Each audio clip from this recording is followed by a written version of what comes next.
नमस्कार दोस्तों, Kolkata infotainment channel में आप सभी का स्वागत है। दुर्गा पूजा में अब बस कुछ ही दिन बचे हैं। महालया की सुबह महिषासुरमर्दिनी सुनने के बाद ही पूजा का उत्सव शुरू हो जाता है। लेकिन क्या आप जानते हैं कि मां दुर्गा और महिषासुर के बीच महायुद्ध वास्तव में कहां हुआ था?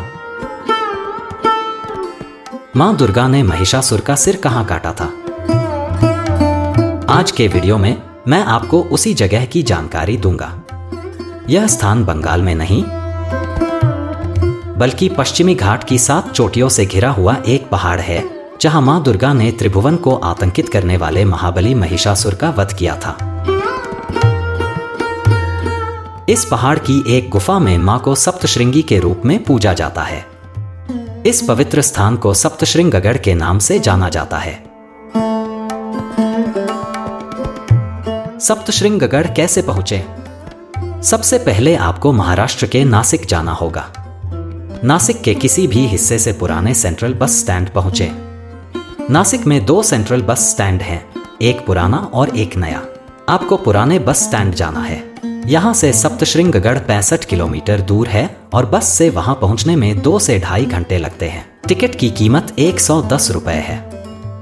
बस दक्षिण भारत के सूखे पठारों के बीच से होकर गुजरती है। रास्ता भले ही सूखा हो, लेकिन इसमें भी अपनी एक अलग खूबसूरती है। आधे समतल रास्ते के बाद बस पहाड़ों पर चढ़ने लगती है। मंदिर के ठीक सामने बस स्टैंड है। बस स्टैंड से पहाड़ की चोटी पर मंदिर दिखाई देता है। मंदिर तक पहुंचने के 2 रास्ते हैं, सीढ़ियों से पैदल चलकर या रोपवे से। लेकिन यहाँ का रोपवे वैसा नहीं है जैसा हम आमतौर पर जानते हैं। यह ट्रेन जैसा है जो पहाड़ की खड़ी चोटी पर ट्रैक के माध्यम से चढ़ता है। आपको काउंटर से रोपवे का टिकट खरीदना होगा। टिकट की कीमत 110 रुपए है और 10 साल से कम उम्र के बच्चों के लिए 50% की छूट है, यानी उनकी टिकट 55 रुपए की होगी। रोपवे टिकट काउंटर सुबह 4:45 से रात 8:45 बजे तक खुला रहता है। यहाँ पार्किंग, रेस्तरां और यहाँ तक कि शॉपिंग मॉल भी हैं। रास्ते में आपको पूजा के थाल बेचने वाले कई स्टॉल मिलेंगे, जिनकी कीमत 101 रुपए होती है। यदि आप मां को अलग से साड़ी अर्पित करना चाहते हैं, तो आप पूजा की थाल के साथ वह भी अर्पित कर सकते हैं। अगर आप सीढ़ियों से पैदल जाना चाहते हैं, तो प्रवेश द्वार पर जाना होगा। मां का दर्शन प्राप्त करने के लिए आपको कुल 550 सीढ़ियां चढ़नी होंगी।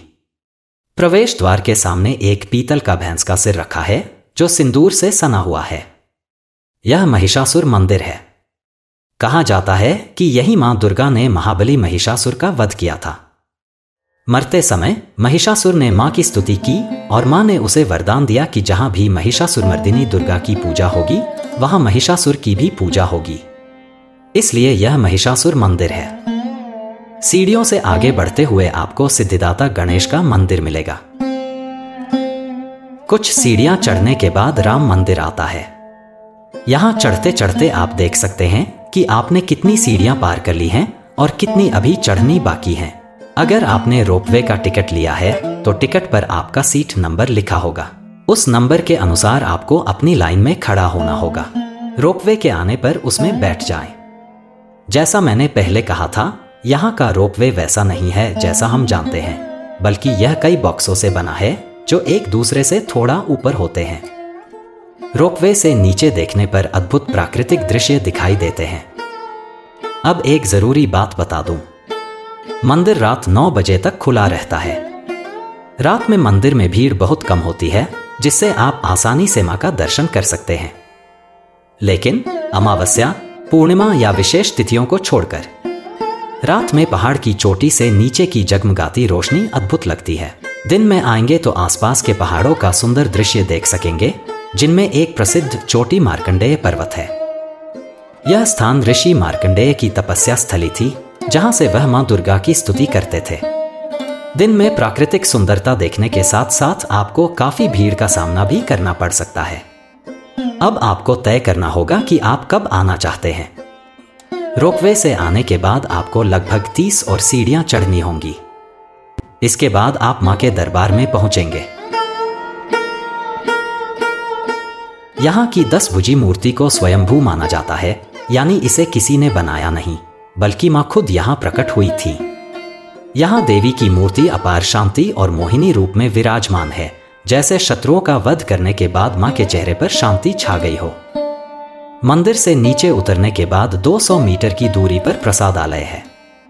यहां प्रसाद पाने के लिए कूपन लेना होता है। 2 तरह के कूपन उपलब्ध हैं, एक 20 रुपए का और दूसरा 60 रुपए का। सब कुछ साफ सुथरा और व्यवस्थित है, लेकिन प्रसाद की कीमत का विभाजन क्यों है यह मुझे नहीं पता। कूपन लेकर आप यहां प्रसाद ले सकते हैं। यहां मंदिर समिति की धर्मशाला भी है, जहां यात्री ठहर सकते हैं। सामने मार्कंडेय कुंड है और उसके सामने मार्कंडेय पर्वत। कई यात्री इस कुंड में स्नान कर मां का दर्शन करने जाते हैं। थोड़ी और दूरी पर एक प्राचीन शिव मंदिर है, जिसकी प्राचीनता स्पष्ट रूप से देखी जा सकती है।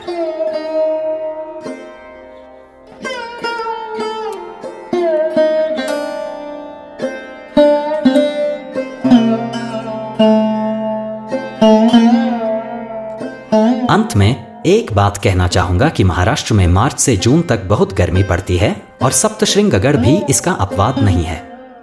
यदि आप शांति से मां के दर्शन करना चाहते हैं तो मानसून से लेकर सर्दियों तक का कोई भी समय योजना बनाने के लिए अच्छा है।